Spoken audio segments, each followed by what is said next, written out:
नमस्कार दोस्तों, कहानियों की श्रृंखला में आज सुनेंगे मालती जोशी जी की कहानी अ नोन डेविल।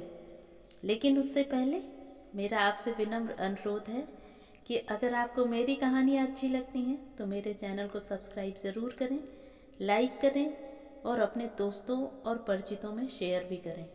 बेल आइकन दबाना बिल्कुल भी न भूलें। आज सुनिए अ नोन डेविल। राघवेंद्र साहब की फेयरवेल पार्टी जरा ज़्यादा ही लंबी खिंच गई थी। लोग थे कि बोलते ही चले जा रहे थे।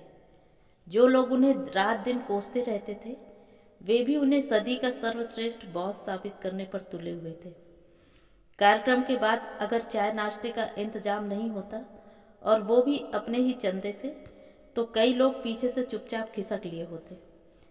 कार्यक्रम के बाद एक भीड़ सी बाहर निकली और वाहनों के शोर के साथ लोग तितर बितर होने लगे। चित्रा भी सबके साथ बाहर निकली, पर आज उसके साथ अपना वाहन नहीं था। साड़ी पहनकर उससे एक्टिवा चलाते नहीं बनता, लिहाजा वो सुबह रिक्शे पर ही आई थी। अब भी उसी का इंतजार था, इसलिए वह मेन रोड पर आकर खड़ी हो गई। एक दो मिनी बस वाले उसके लिए कुछ पल रुके, फिर निराश होकर आगे बढ़ लिए। कुछ देर बाद एक कार उसके पास आकर रुकी और उसका दरवाज़ा खुला। क्षण भर को तो वह डर ही गई थी, पर दूसरे ही क्षण उसने चालक को पहचान लिया। वे मिस्टर कुमार थे, मिस्टर पवन कुमार। दूसरे सेक्शन में थे और सीनियर थे। Yourself miss Majumdar? Yes sir. Want a lift? घर छोड़ दूं? परिचय बस दुआ सलाम तक ही था, इसलिए इस प्रस्ताव पर वह असमंजस में पड़ गई। कम ऑन, क्या सोच रही हो? थैंक यू सर, उसने विनम्रता से कहा, पर आप क्यों तकलीफ करेंगे? मैं सुबह रिक्शा से आई थी, अब भी उसी से चली जाऊंगी। No problem. सुबह की बात और है, इस समय रात के 8 बज रहे हैं। रोज पेपर नहीं पढ़ती क्या? उसने मन में कहा कि पेपर भी पढ़ती हूँ और आपकी रेपुटेशन से भी परिचित हूँ। आपकी रंगीन मिजाजी के चर्चे सुन चुकी हूँ, पर प्रकट रूप से यह कहना संभव नहीं था। वे सीनियर थे और किसी भी दिन बॉस की कुर्सी पर विराजमान हो सकते थे। फिर उसे अंग्रेजी की एक कहावत याद आई, a known devil is better than an unknown angel. उसने हिम्मत बटोरी और गाड़ी में बैठ गई। दरवाज़ा बंद करते हुए कहा, चलिए सर। गाड़ी चल पड़ी। वह सहमी सिकुड़ी बैठी रही और उन्हें घर का रास्ता बताती रही। कुल जमा 15 मिनट बाद वह अपने घर के सामने थी। उसने राहत की सांस ली और दरवाज़ा खोलते हुए कहा, thank you sir, thank you very much. एक कप कॉफ़ी भी नहीं पिलाओगी? वह स्तब्ध रह गई। अभी तो ऑफिस से इतना ठूंस कर आ रहे हैं, कॉफ़ी की गुंजाइश क्या अब भी है? पर मना करने का सवाल ही नहीं था। उल्टे कहना पड़ा, श्योर सर। मैंने सोचा कि ऑलरेडी इतना लेट हो गए हैं, इसलिए। उन्होंने गाड़ी साइड में पार्क की और चित्रा के साथ ही गेट में दाखिल हुए। अपने चारों ओर देखते हुए कहा, नाइस बंगलो। तुम्हारा अपना है? No sir, I am just a tenant, उसने दरवाज़ा खोलते हुए कहा। आइए। वे उसके साथ भीतर दाखिल हुए। पूछा, अकेले रहती हो? हाँ, मम्मी पापा इटारसी में हैं, भाई विदिशा में। आना जाना लगा ही रहता है। आप बैठिए ना सर, उसने कुर्सी की ओर इंगित करते हुए कहा। वे प्रशंसा भरी नज़रों से कमरे का मुआयना करते रहे। फिर पूछा, नीचे वाला पूरा पोर्शन तुम्हारे पास है? नहीं सर, नीचे हम 3 लोग हैं। Nice people. ऊपर का पूरा पोर्शन मकान मालिक के पास है। आप बैठिए ना, उसने दोबारा अनुरोध किया। मैं ज़रा टॉयलेट जाऊंगा। वह तो सन्न रह गई। प्रस्ताव जितना अप्रत्याशित था उतना ही अशोभन भी। किसी अपरिचित व्यक्ति के अपने टॉयलेट में जाने की कल्पना मात्र से ही उसे झुरझुरी हो आई। इसका एक त्रासद पहलू यह भी था कि वहां जाने के लिए उन्हें चित्रा के बेडरूम से गुजरना था। वे बेडरूम की साज सज्जा को भी देर तक निहारते रहे। दीवार पर लगी पेंटिंग्स का सूक्ष्म निरीक्षण किया, पर्दों के डिज़ाइन की तारीफ की। फिर उनकी नज़र टीवी पर पड़ी। सैमसंग का है, कैसी सर्विस देता है? फिर एकाएक उन्हें जैसे कुछ याद आ गया। घड़ी की ओर देखते हुए बोले, अरे आज शुक्रवार है ना, आज तो करोड़पति आ रहा होगा, देखती हो कि नहीं? हाँ कभी कभी। चलो आज तुम्हारे साथ देख लेते हैं। वो तो रात 10 बजे खत्म होगा, बहुत लेट हो जाएंगे। नो प्रॉब्लम, वैसे भी आज घर पर अकेले बोर होना ही था। मैडम एक शादी में ग्वालियर गई हैं, बच्चे भी साथ गए हैं। अब उसका माथा ठनका।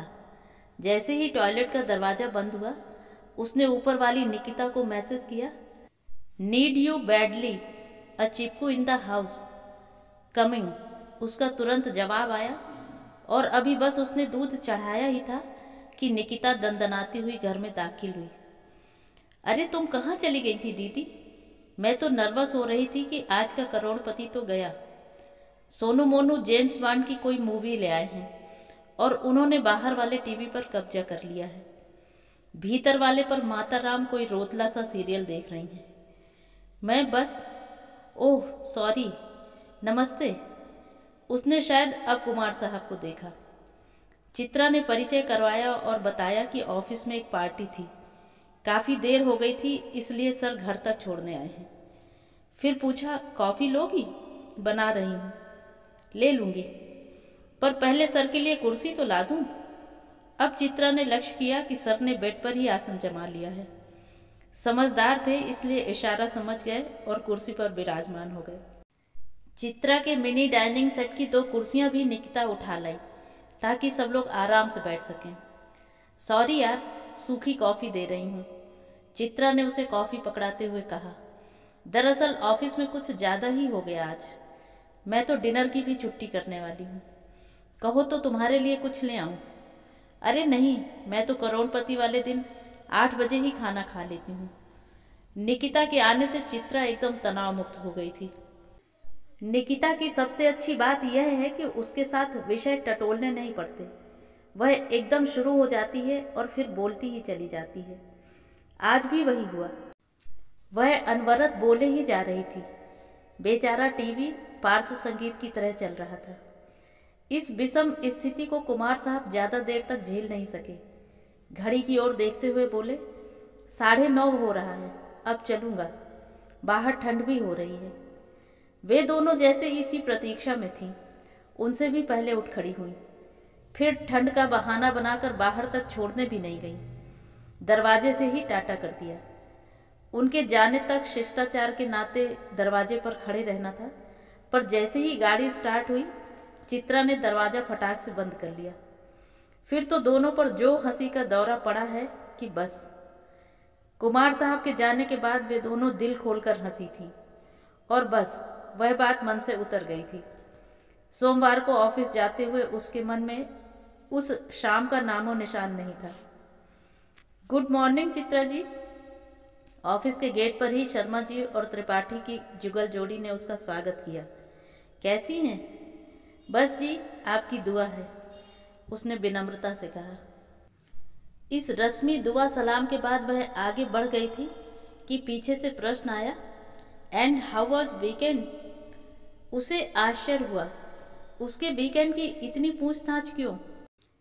फिर भी पीछे मुड़कर उसने सरल भाव से कहा, हम हिंदुस्तानियों का कैसा वीकेंड होता है जानते तो हैं। हफ्ते भर के कपड़े धोना, हफ्ते भर का राशन पानी लाना, चादरें बदलना, अखबार जमाना, और मेरे लिए तो महीना 15 दिन में एक चक्कर इटारसी का लगाना भी ज़रूरी हो जाता है। छुट्टियां कहाँ निकल जाती हैं पता भी नहीं चलता। यह कहकर वह पलटकर चल दी थी कि उसने देखा कि शर्मा और त्रिपाठी ने आंखों ही आंखों में कुछ बातें की हैं। दोनों के चेहरों पर एक कुटिल सी मुस्कान तैर गई थी। हो सकता है यह उसका भ्रम हो। उसने वह विचार झटक दिया और अपनी डेस्क पर जाकर बैठ गई। उसे मालूम है कि वह सबसे एक सीमित दूरी बनाकर चलती है तो कुछ लोग उससे खार खाए रहते हैं, पर पराए शहर में अकेली लड़की को इतनी सावधानी तो बरतनी ही पड़ती है। 12 बजे कैंटीन वाला छोकरा चाय लेकर आया तो शर्मा बोला, अरे यार, कभी कभी कॉफ़ी भी तो पिलाया करो, जब देखो चाय लेकर चले आते हो। त्रिपाठी ने कहा, भाई मेरे, कैंटीन वाली कॉफ़ी में क्या खाक मज़ा आएगा। कॉफ़ी तो वो है जो कोई अपने हाथ से बनाकर पिलाए। चित्रा के कान एकदम खड़े हो गए। शर्मा कह रहा था, अरे यार, अपने ऐसे भाग कहाँ। एक ठो गाड़ी अगर होती, मारुति ही सही, पर कमबख्त अपनी तो दुपहिया भी आज जवाब दे गई। वो तो आज पवन कुमार ने लिफ्ट दे दी, नहीं तो समय पर ऑफिस पहुंचना मुश्किल था। लगता है कुमार साहब को लिफ्ट देने का बड़ा शौक है, त्रिपाठी ने कहा। अपना तो पुराना यार है, साथ ही पढ़े हैं, पर देखो तकदीर, वह सीनियर बन गया। अब तो कोई शक ही नहीं रहा। चित्रा जिसे भ्रम समझ रही थी, वह विश्वास में बदल गया था। शर्मा जी को एकाएक कॉफ़ी की तलब क्यों हो आई है, यह उसकी समझ में आ गया और उनकी मुस्कान का अर्थ भी वह जान गई।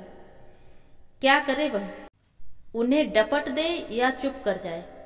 वे बात हवाई कर रहे थे, पर उनका इशारा वह समझ रही थी। कुमार साहब ने अपने दोस्त को क्या बताया है उसे पता नहीं, पर जरूर मिर्च मसाला मिलाया होगा, तभी दोनों इतने उछल रहे हैं। एकदम वीकेंड तक पहुंच गए। दफ्तर में तमाशा करना उसे अच्छा नहीं लगा। वह मौके की ताक में थी और इसके लिए उसे ज़्यादा देर तक इंतजार नहीं करना पड़ा। ऑफिस से निकली तो देखा शर्मा जी बस स्टॉप पर खड़े हैं। अरे शर्मा जी, आप बस में जाएंगे? बस ऑटो जो भी मिल जाए, उसने लापरवाही से कहा। बस से जाना बिलो डिग्निटी है, यह अब उसे लग रहा था। कुमार साहब ने आपको वापसी में लिफ्ट नहीं दी? वो तो दोस्त हैं ना आपके। शर्मा बुरी तरह से झेप गया। सफाई देते हुए बोला, उसने तो कहा था, पर मैंने ही मना कर दिया। सुबह की बात अलग थी, हम दोनों को ऑफिस ही आना था, पर वापसी में ज़रा मुश्किल होती है। हम दोनों के घर काफ़ी दूर दूर हैं, उसे बहुत आउट ऑफ वे जाना पड़ता है। तो क्या हुआ, घर पहुंचकर एक कप चाय पिला देते, बस रिक्शे के पैसे तो बच जाते। एक कप चाय में यह सौदा बुरा थोड़े ही है। शर्मा मुंह बाय उसे देखता रह गया और वह बाय बाय करके अपनी राह बोली। निश्चित था कि ये बात संबंधित व्यक्ति तक जरूर पहुंचेगी, और वह पहुंची भी, इसीलिए कही गई थी। मंगलवार शाम ऑफिस से लौटी तो देखा कुमार साहब की नीली सेंट्रो गेट के बाहर खड़ी है। एक मन तो हुआ कि उन्हें नज़रअंदाज करके सीधे भीतर चली जाए, पर लगा कि ये आदमी उसके पीछे बेखटके अंदर चलाएगा। यह खतरा वह उठाना नहीं चाहती थी, इसलिए गाड़ी गेट पर ही रोक दी। वे भी बाहर निकल आए। कहिए, उसने औपचारिकताओं को धता बताते हुए कहा। यहीं पूछोगी, भीतर आने के लिए नहीं कहोगी? खैर, आज तो भीतर बुलाने का कोई सवाल ही नहीं है। आज तो मैंने तुम्हारे ऑटो के पैसे भी नहीं बचाए हैं, तो कॉफ़ी क्यों पिलाओगी? ठीक है ना? सॉरी सर, पर आपको याद दिला दूं कि उस दिन भी कॉफ़ी मैंने ऑफर नहीं की थी, आपने ही इच्छा जाहिर की थी, इसलिए मुझे शिष्टाचार निभाना पड़ा। पर अगर मुझे जरा भी इल्म होता कि यह बात ऑफिस में प्रसारित कर देंगे, तो मैं बदतमीजी पर उतर आती, आपको कॉफ़ी नहीं पिलाती। अरे वो नरेश एक नंबर का बेवकूफ़ है, बातों बातों में जरा सा जिक्र आ गया था, वह उसी को ले उड़ा। एक इनोसेंट सी बात का उसने बतंगड़ बना दिया, इडियट कहीं का। सर, आपने उसे यह तो ज़रूर बताया होगा कि कॉफ़ी आपने मेरे बेडरूम में बैठकर पी थी। फिर वह बात इनोसेंट कहाँ रही, वह तो हॉट न्यूज़ हो गई। और आप यह कहना भूल ही गए होंगे कि निकिता पूरे वक्त हमारे साथ थी, ठीक है ना? Nikita, that chatterbox? Oh, I see. वैसे मुझे उसी दिन शक हो गया था कि वह लड़की अपने आप नहीं आई है, उसे बुलाया गया है, क्योंकि वह टीवी देखने के बहाने आई थी, पर पूरे वक्त चकर चकर करती रही, न एक शब्द सुना न सुनने दिया। वह बेचारी तो अपना पड़ोसी धर्म निभा रही थी। बट वाई, तुम्हें इतना पैनिक होने की क्या ज़रूरत थी? मैं तुम्हें खा थोड़े ही जाता, मैं तो सिर्फ तुम्हारा अकेलापन बांटने के लिए रुक गया था। नो सर, आप अपना अकेलापन काटने के लिए रुक गए थे। और एक बात बता दूं, मैं अकेली जरूर हूं, but I am not lonely and not available, mind you. Kumar साहब के चेहरे पर सफ़ेदी पुत गई थी। उन्हें उसी हाल में छोड़कर वह गेट के भीतर दाखिल हो गई और गेट बंद कर लिया। तो ये थी कहानी। कहानी आपको कैसी लगी कमेंट करके ज़रूर बताएं।